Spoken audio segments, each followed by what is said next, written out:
What's up, YouTube? It's Star. I'm back another vlog, back another banger, back another ting, bro. You feel me? This is a different video. I'm currently on stream right now. I don't know if y'all watch my streams, but I'm gonna leave the link in the description so y'all can go check me out. You know what I'm saying? Um, I'll just be streaming randomly, but I'm trying to stream every day now. I'm trying to get on that consistency. But today I'm going to be reacting to some scary stories. Shout out to Llama Arts. They made the scary stories we about to watch. So, you feel me? It's like some animated stories. So, I'm just going to react. You feel me? We're going to see what's up. Halloween coming up. So, I'm trying to get the spooky vibes in. I hope y'all been good. We about to just get right into it. Get some snacks. You feel me? Get the munchies. Maybe you watching this while you eating dinner or like lunch or some shit, you feel me? But yeah, y'all already know what it is. Make sure y'all turn the lights off. No Diddy.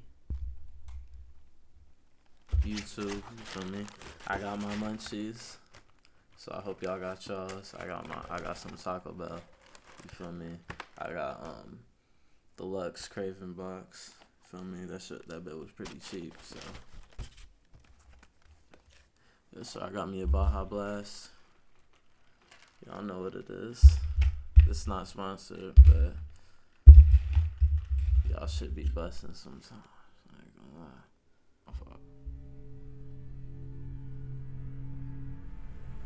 A cool breeze crept through the valley outside of Telluride, Colorado, as my friends and I unloaded the truck parked on the dirt driveway. We had recently started renting an old mining house built in the early 1900s. Most of the home had been renovated over the years, but there were still glimpses of what the house used to be. The exterior of the home was painted a bright yellow and adorned a blood-red door. The yard was abundant with lush green grass, minus the few brown patches that littered the ground. In the corner of the yard sat a dilapidated gazebo filled to the brim with landscaping equipment. I stood facing the house, admiring the quaint ambiance it seemed to exude. I felt something hit my back and spun around. My brother, William, was standing behind me with a box under his right arm. Why he looking at him like that? "Let's pick up the pace. We don't have all day," he said, with a little annoyance masked in his voice. Yeah, I responded, and started walking to the back of the truck.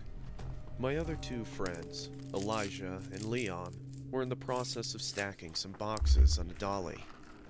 "Hey man, take this to my room," Elijah said as he handed me a large box. I resituated it in my arms and gripped it. As I did so, I could hear glass clanging inside and a strong, familiar odor starting to leak out. "Hey man, be careful," Elijah snapped. "If you ever want to smoke again, I'd highly advise you to take it one step at a time there, champ." "Maybe if you didn't throw everything into one single box without bubble wrap, then you wouldn't have an issue of something breaking, Elijah," Leon responded. Elijah's eyes widened, as if he had just figured out the secrets of the universe. I laughed, turned around, and proceeded into the house. The floorboards creaked as I stepped onto the warped living room floor. I surveyed my surroundings of the old rustic home as I headed to Elijah's bedroom. Only 2 interior rooms had been renovated in the entire house, one being the kitchen, which had marble countertops and new appliances, the other being my room. I was the one who found the home on the market, so respectively I had first choice of which room I wanted to claim as my own. The other rooms, on the other hand, were still the same as they had been since the early 1900s, with dreary wooden floorboards and old chipping paint. "Dude, what the hell?" William yelled from upstairs. I quickly climbed the narrow stairway to find my brother in his room. I walked in to find what looked like to be a large lump underneath the wooden floorboards. It almost looked like Andre the Giant was buried in the middle of the room. "I told you it was an old home, Will. Things shift over time," I said, trying to hold my snickering back. "Yeah, I get that, but you didn't say that I'd have to maneuver around a speed bump," he snapped back. I took a deep sigh and turned to him. Okay, look man, we're only gonna be here for a year. You've got plenty of room to put your bed so you're not That's sleeping on an crazy. incline. William turned back to the floor dejected. That's easy for you to say. You're not staying on the cover of Sticky Fingers by the Rolling Stones. After we had moved everything into the house, we all plopped down on the couch, beers in hand, and began our well-deserved R&R. Elijah had already begun smoking, and the room started to fill with the pungent odor. Bro, be gassing. So are we gonna be doing some ghost hunting tonight, boys? Elijah said, as he passed the joint to Leon. Oh, come on, you don't actually believe that crap, do you? Leon responded as he was rolling his eyes. The guy blew his brains out on the front porch in the 1930s. I'd be surprised if there wasn't a ghost floating through the halls. I mean, how do you think we got such a killer deal on rent? William said as he lifted his arms and started mimicking the sounds of a specter. Shut up. It's all nonsense. You've just been watching too much Ghost Hunters, I responded. But anyway, I'm gonna go to bed. We need to get up early to do some cleaning. Good night, guys. I stood up and meandered to my room. In all reality, I was a little perturbed by what happened at this house. I've always been quite agnostic to my beliefs of ghosts or spirits, but I've never witnessed anything myself. The rent was super cheap for an entire house, and I wanted to save some money for a trip outside of the country. I pushed the fact that someone had ended their life to the back of my mind. I wish things would have turned out much differently. I entered my room and slid under my sheets and basked in the warmth of my bed. It had been a long day and my body ached from moving. I grabbed my phone and looked for a rain and thunder YouTube video to help me sleep, and after about 15 minutes, I crept into comfortable darkness. My eyes shot open in the middle of the night.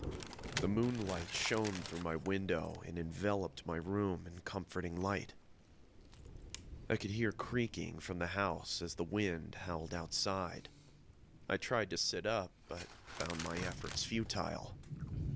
Sleep paralysis was a regular occurrence in my life. It happened at least once a month due to stress and a little help from my antidepressants. At this point, I'd almost gotten used to it.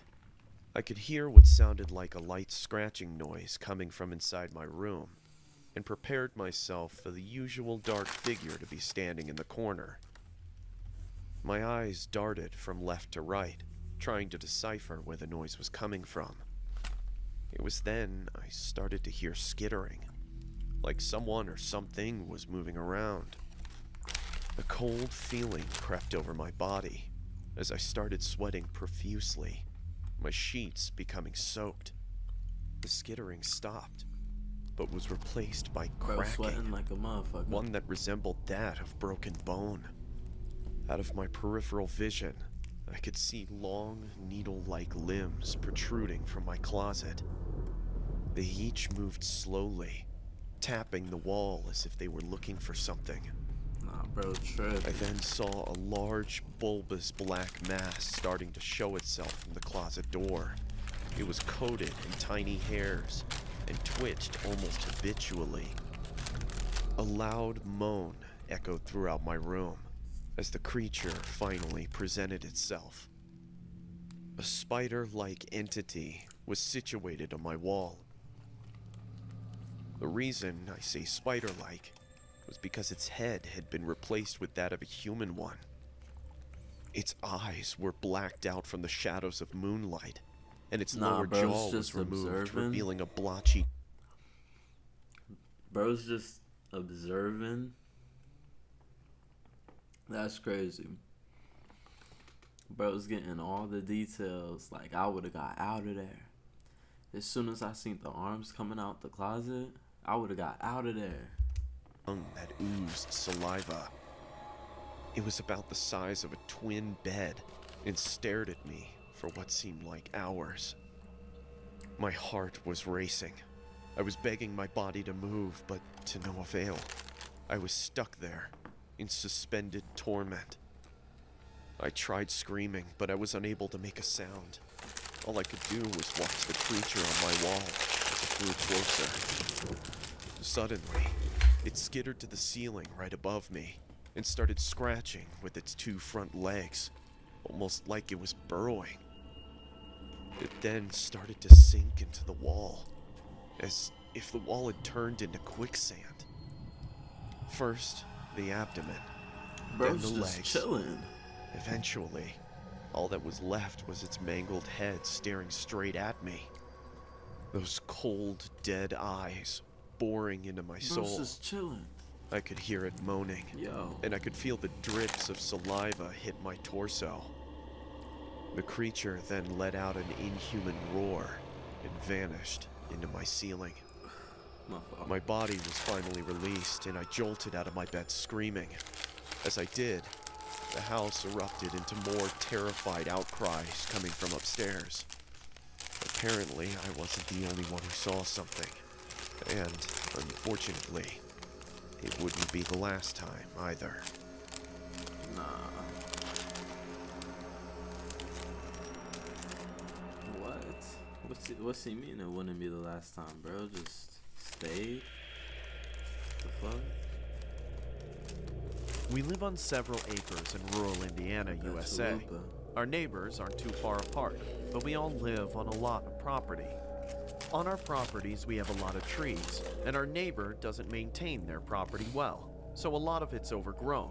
You know, a couple of fallen trees and a lot of downed branches. We knew the state of their property was probably because it was an older couple that owned the house and the property was vast. We have a creek separating our homes as well, but a small strip of their property is accessible from our backyard. Due to the overgrowth in trees, we weren't able to see much of their property when we first moved in the summer, and of course we didn't go onto their land because we didn't want to trespass. One night, my daughter and her friend were camping in the backyard and ran inside, swearing that they heard a kid laughing or crying in our backyard. I figured it was their imagination from too many scary stories while in the tent, but went out to investigate briefly just in case. I heard a faint noise coming from just beyond our property line. I moved the White people always trying to investigate some shit. flashlight into the general direction and called out to whoever may be in the trees. The sound stopped. I decided it was probably just a couple of stray cats, but just in case, I had the girls set up the tent in the living room. The next day, after taking my daughter's friend home, curiosity got the best of me, and I decided to investigate the area by our property line. As I neared the line of trees, I saw a small path I had never noticed before. Since I knew my neighbors were too far and the trees were too thick, they couldn't see me on their property, so I stepped onto the small path. I walked slowly, looking down, watching for poison ivy and fallen branches. I wasn't too far in when I saw a dirty, broken kid's toy on the ground, wrapped in overgrown weeds. I looked up, and in the distance I saw a small, white shed-like structure. As I got closer, there were more and more toys scattered on the ground, some partially buried, all broken and dirty. Then there was barbed wire, and I could see the front of the shed and realized it was a large playhouse with a wooden alphabet decorating the outside. I was starting to feel uneasy. This playhouse was at least half a mile or more from the only house on the property. I stopped in my tracks, letting my imagination go a little, when I felt a tap on my shoulder. I must have jumped a foot off the ground, only to turn around and see that my daughter had followed me. Once my heart slowed down, I decided to get a closer look. There was more broken barbed wire fencing on the ground the closer we got. The window on the side was broken, and there was a hole in the roof. There was a broken train set, one the kid would be able to ride on. The front door had a white piece of wood set to lock someone in, not keep people out. At this point, my daughter was in full panic mode and begging for us to walk back to our house. But I had to at least look through the window, or my mind would wander with all... Nah. White people always on some shit. That little girl was trying to tell her. She tried to save her. possibilities of what could be in there. As I was stepping to the side of the shed, my daughter was following close behind. In her fear, she was paying more attention to me than where she was stepping, and she cut her leg pretty deep on some barbed wire that was hidden in overgrowth. She probably still trying to look in there. She's still trying to look in there. Her daughter just cut herself. She bleeding on some mystery metal. Some random metal. I glanced inside the window, only to see a partially dirt floor and broken wood, and a large wooden bench with a dark stain on top. I picked up my daughter, who was determined her leg was going to fall off. We left the neighbor's property, and I took her to the doctor to get a tetanus shot and get her cleaned up. That night after dinner, I let the dog out, but could she not even worried about? She not even worried about her daughter for real, like. Her to come back in. I let her stay outside for a while and checked again a little later. Our dog still wouldn't come in, and I noticed she was standing by the path we took earlier. I grabbed a flashlight and her leash and headed out to her. She was pacing, whining, and sniffing around everywhere. I figured it was from the blood earlier, but she never ventured onto the path. Then, I heard the giggling of a little girl.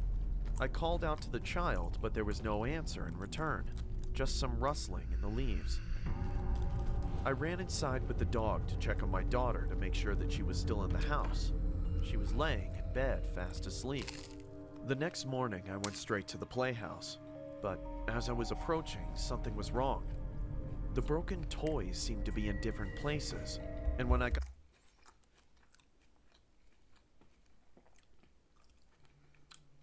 Why does she keep going back there?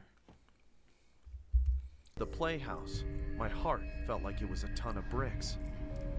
All over the side of the playhouse were children's drawings, in my daughter's blood.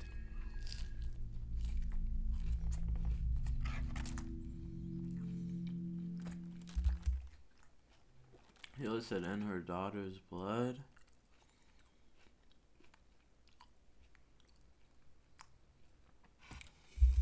Nah.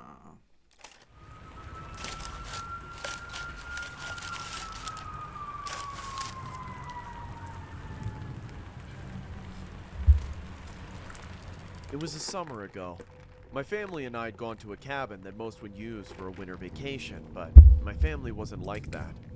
The cabin was located in the middle of the forest. There was no cell phone service, so, as you can imagine, I was pissed. My mom always complained to me about being isolated and confined to the comforts of my phone. I always found solace in my phone, since being around people made me feel irrational and just plain weird. My parents never understood that. Anyway, my little sister is 6 years old and was playing around in the forest. She had gone a bit too far out of my sight, and I started to get a little worried. I called out her name, but got no response. I then went in the direction that she did and found nothing but a bloodied bow. My eyes widened as I frantically ran around looking for her. I found a blood trail that led into the deeper parts of the forest. I hesitated, but nothing was going to stop me from saving my sister. I followed the trail for as far as it went. After about an hour, the blood stopped at a hole. I debated whether I should go back and tell my parents, but I didn't think they'd believe me, even if I did say that my sister was missing. There's no denying my parents thought I was insane. Despite my fear, I jumped into the hole. I fell for what felt like forever. Then, I finally hit water. My face morphed into disgust as I stumbled through what I thought was a sewer, since there was no light. I looked up out of the hole and saw a tiny white dot. I started to walk around. There was crunching under my feet. I paid no attention to it since I thought it was some dead leaves or sticks that had fallen into the sewer. That was until I fell. Some unknown liquid had splashed all over me. In the sewer. I remembered that my phone was in my back pocket, and I pulled it out and shined it on myself. Time seemed to slow down as I realized what I was walking in. It was a river of fresh blood. The blood had absolutely soaked me. I held in a scream as to not alert any nearby creatures. I then ran through the connection of tunnels and refused to stop. The till I started hearing footsteps behind me.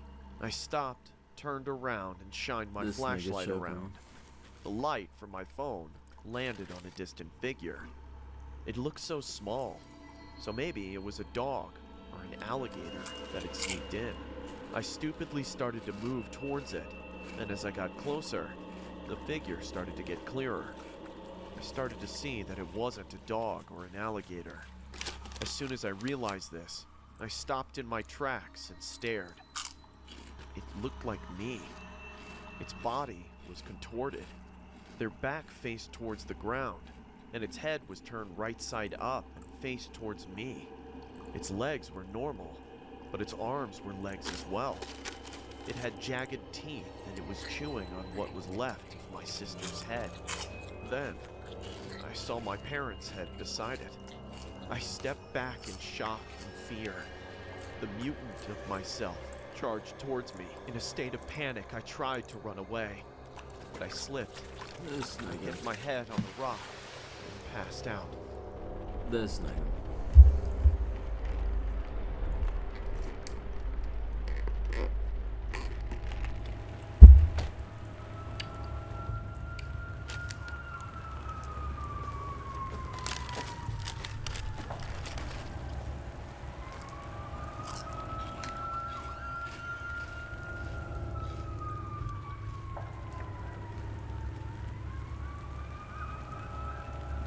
Nah.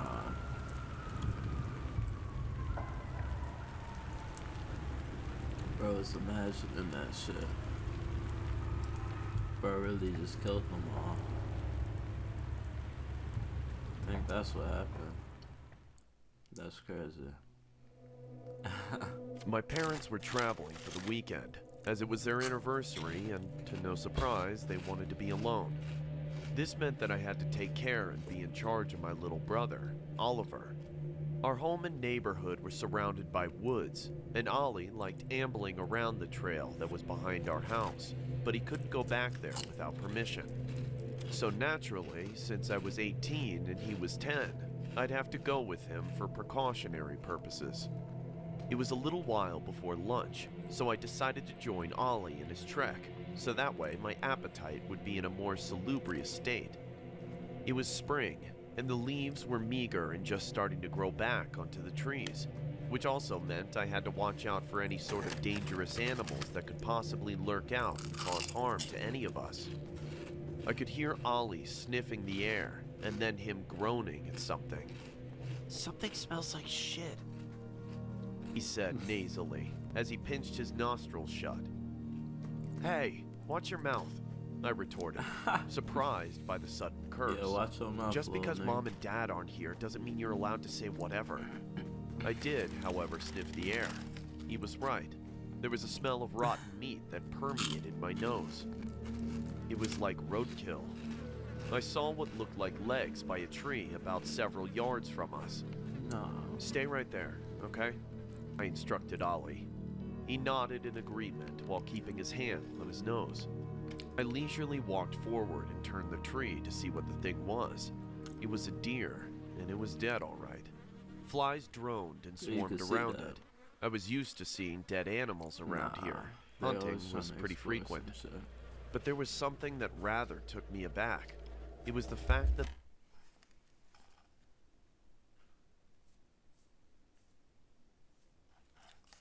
Thought I heard some shit.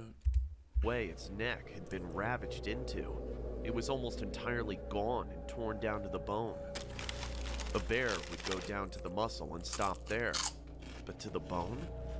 This had to have been from something much more vicious. But what? I looked back to see if Ollie had actually done what I urged him to. He did, but he was peering out to the woods. Bro's gotta His get out of eyes, there. so fixated, were filled with concern and his face unnerved.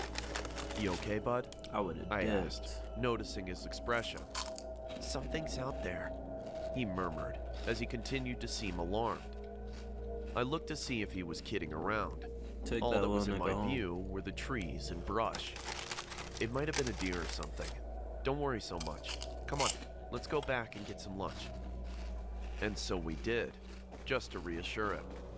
I made ourselves some peanut butter and jelly sandwiches as we watched a movie for a bit. Ollie usually liked his sandwiches, and he'd been done with it in a few minutes, but he ate his so sluggishly. I didn't bother asking what he saw, because I figured that he must have scared himself, and that he'd get over it in a while. However, the back of my mind was still unsettled by that deer. How could its neck have been mutilated like that to such a grisly state? Night dawned upon both of us, and Ollie was begging me to let him sleep beside me as I put him to bed. "What's gotten into you?" I asked him. Bro's panicking. "That thing's still out there. It was staring at me. It was dark and big. Bigger than you. I'm sure you just scared yourself. If anything was out there, it wasn't anything dangerous." He continued to beg me, but I kept refusing, and told him to close his eyes and that he'd forget about it in the morning. I laid down in my bed, ready for a good rest. I like keeping my TV on just so I have a source of light in my room. I felt my eyes starting to sag and get heavy as I slowly felt myself growing drowsy. There was a sudden snap from outside. It sounded like a stick being splintered. I figured it was some animal, like another deer, but what would be out at this time of night? My TV was still on, so I decided to watch a little bit more, just so I could go back to sleep. Without even thinking, my gaze floated to the window, and my heart punched the inside of my chest. There was something at the window. I couldn't see what it was, save for the eyes. They were milky and opaque, almost lifeless, but they were staring right through me. I tried to make it seem like I didn't see the figure outside, and just roll over onto my stomach and pretend to be asleep to try and avert it. I then heard something against the glass. The thing was scratching my window. The sound was piercing my ears and grated at my nerves. My chest started to feel full as my breath started to shorten. I would've got out of there. My window was starting to open, and I could hear that thing climbing into my room. Its presence was clearly made, as its shadow covered my entire bed in black. I sat there hyperventilating for what seemed like hours, until I felt the mattress start to sink in. The springs groaned as the thing had climbed onto the bed. I felt I could literally die from fright right there. The thing started to move across my bed. I was trying my best not to breathe so hard, but I was completely terror-stricken. It then stopped and stood right at my shoulders. I felt its giant feet clasping onto my shoulder blades. I could hardly breathe. I had a mirror to my right that allowed me to see what was above me, and chills ran down my spine. The creature was black, large, and at least 7 feet tall and lanky. Its arms went down to its calves. Its chest leaned over me and stretched to an impossible degree. It didn't even look human or animal. It seemed alien. I shut my eyes tight, hoping that it was just some dream. I could start to hear the creature's heavy breaths and growling. It sounded like a dog, but much more disturbing. As it grasped harder, I feared the worst. My ears were ringing. I wasn't breathing while I bit my tongue. My eyes were shut so tight, and the blood flow in my head stopped almost completely. Something then beckoned it off of me, and the creature leapt off. Through my ringing ears, I thought I could hear something like thumps and rusty hinges.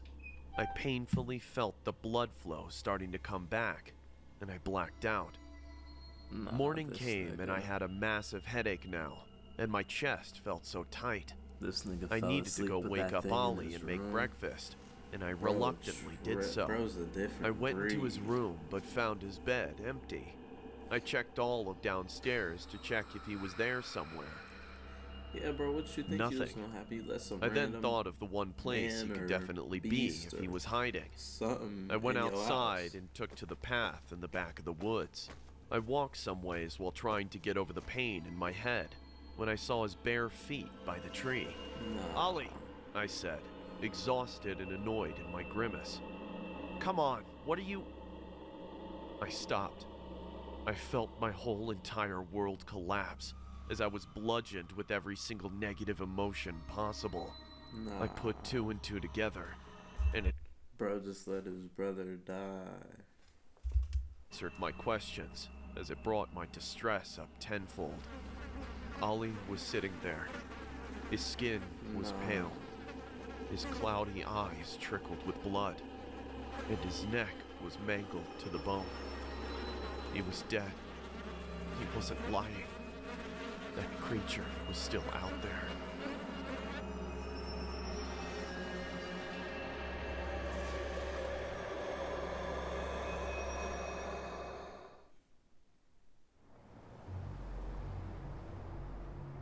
True gas station horror story. One night last summer, two of my friends, Sam and Jake, convinced me to sneak out with them and drink. We were all bored, just looking for something to do. We decided to go for a walk to a local gas station that was open 24 hours a day. The walk there was pretty uneventful. We talked about random topics and drank a couple of beers. Once we got to the gas station, Jake had to use the bathroom. When he was in the bathroom, there was a dirty, sketchy guy in there. Jake struck up a conversation with this guy.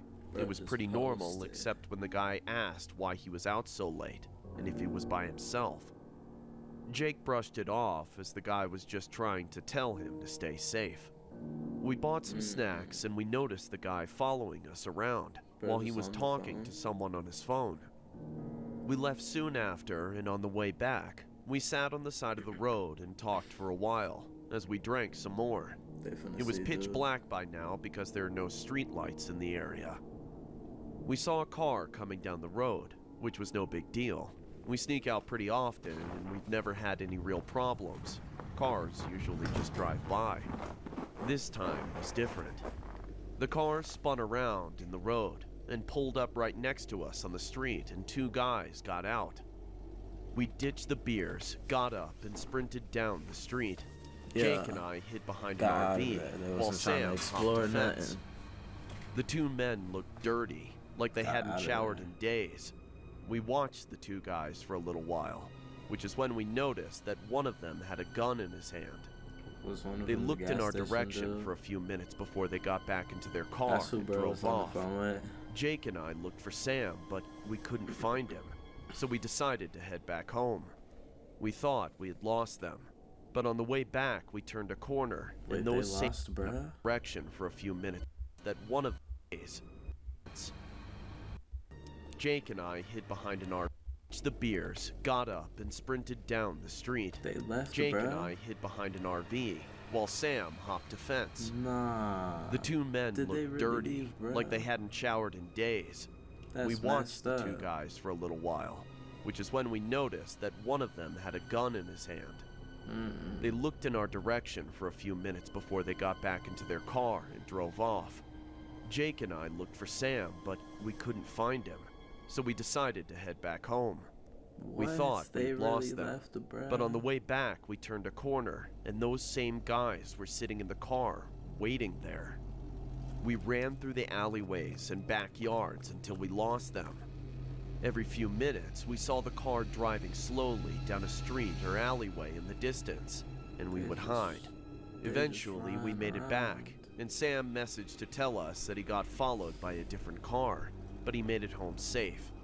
It's been almost a year since that night. We're always more cautious when we go out, and Sam still has nightmares about being abducted. I don't know for sure if the guy from the bathroom had anything to do with it, but we believe that he somehow connected to it. Bro was definitely on the phone with those people. Good thing they all made it out, though. I thought they just left Brett to die. Disturbing true Tinder. This happened when I was 17 years old. It's been nearly 2 years since my girlfriend broke up with me, and I was very chewed up about it on the inside. I've called her several times, but it always went to voicemail. I've tried texting her on Messenger since, ironically, we were friends on Facebook, but still, not a single response. As the weeks went by, I became very devastated and was worried that I'd never find love again. My brother told me to just forget about my ex-girlfriend and that it was time for me to move on. He introduced me to this app called Tinder. which he said was great for online dating. I was very familiar with online dating, but never actually done any of it, because there was no way that I even felt like hooking up with some random person I met online. But I figured it couldn't hurt to try it out, so I decided to give it a shot. After I finished setting up my account and was done creating my profile, I just started randomly liking a few of the girls that I thought were pretty. I'm not picky, I just wanted to make sure that I found the right girl for me. A few weeks later, I've had already received my first match on Tinder. Her name was Robin. She had blue hair, freckles, and beautiful amethyst purple lips. According to her profile, she had the same interest in the stuff I was into, and was even around the same age as me. Even better, she lived in the same town as me. By the way, I live in Memphis, Tennessee. We started having a friendly group chat on Tinder, which was going well. Her message said, "You may not know me, but we went to the same high school." I replied, "Are you sure?" She said, "Yeah, I was always the quiet one at the back of class. Anyways, I think you're really cute. We should hang out sometime." Been watching, bruh. I agreed and asked her to where she wanted to hang out, where to meet her, and what time I should be there. She said we'd hang out at her place and meet her at the park tomorrow night at around 9 p.m. I accepted. I got to the park that night at around 9 p.m. sharp. I didn't call her because I didn't want to sound too desperate. Some time passed and I finally decided to call her, to no response. I also tried texting her, to no avail as well. It was around 9:30 p.m. There was still no sign of her, and I was beginning to grow impatient. I was starting to think that maybe she wasn't going to show up at all. I sighed and said, I knew this was too good to be true. She's not even here yet. Screw it. I'm going home. I can't believe I came out here this late for nothing. Damn. Oh well, so much for online dating.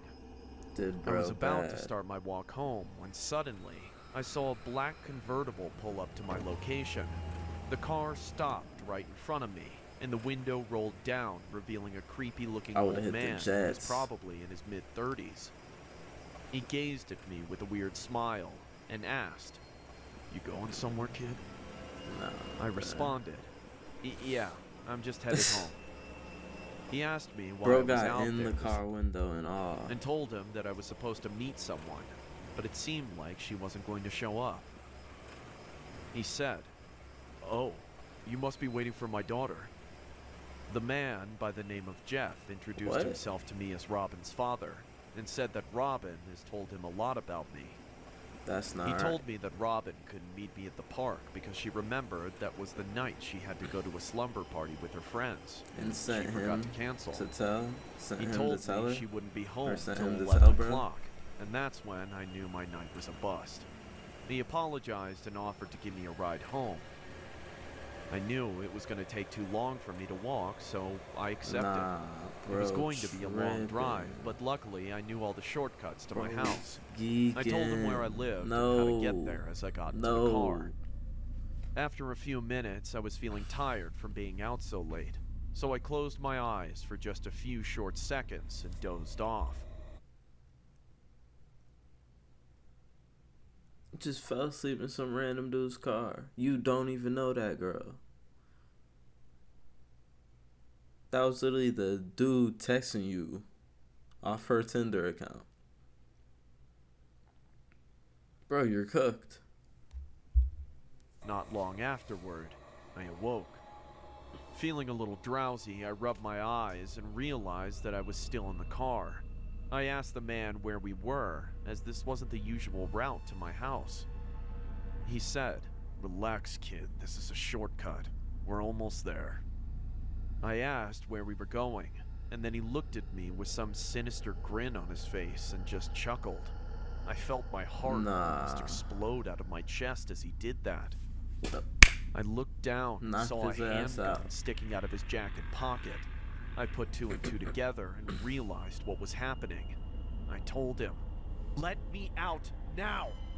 He responded, "No." Then, he put his foot on the accelerator, speeding up the car. I tried to get out, but he had already put the child lock on. It seemed hopeless. I was trapped. There was no way out. To make matters worse, we were driving through a forest area with no cell service. I couldn't even call for help. But I just had to get out. As soon as the car started to slow down, I stabbed him in his shoulder with a pocket knife that I found on the floor. Oh shit. He screamed okay, in he's pain standing on as I was business. able to turn off the child lock, unlock the door, and run as fast as I could into the woods. While I was running, I could hear multiple gunshots being fired at me, but luckily, not a single one hit me. I never looked back because I had the fear of the man chasing me at the back of my mind. Yeah, bro, hit the jets. I dove behind a tree and hid under a bush. I heard the man yelling, "You can't hide from me! I will find you!" Hit the jets. I covered my mouth with my hands and held my breath, trying not to make a sound. Everything was silent for a while until I saw the man was looking for me with a flashlight. He flashed it past me multiple times. When I heard his footsteps going deeper into the woods, that's when I knew the coast was clear. I ran, using the flashlight on my phone to help navigate me through the dark and scary woods. In hindsight, I knew that was a stupid move considering the situation. I could hear the leaves crunching and the twigs snapping as I ran, which would also easily give away my position. When the crunching and snapping got louder, I looked behind me and my heart dropped when I saw that the man was chasing me. I ran as fast as I could with the man hot on my tail, firing every single last live round he had with his gun. But thankfully, the shots missed again. "There's nowhere for you to hide," he said. I thought I was going to die, until I heard the man trip over something, and I was able to get away unharmed. Hit the jets, broski. I kept running until I was out of the woods and back onto the road. Looking behind me then, he was nowhere to be seen, which means I lost him. I sighed in relief, and then I saw a red car driving down the road. I was able to wave it down and told the driver that I was kidnapped and almost killed by some crazy man in the woods. It took a lot of begging.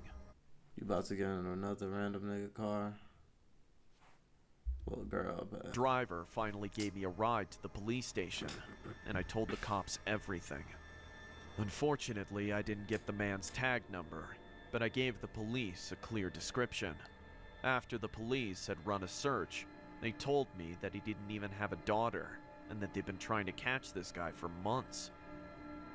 As it turns out, he's wanted in several countries for the kidnappings of multiple teenagers and young men. How I managed to escape him is a miracle.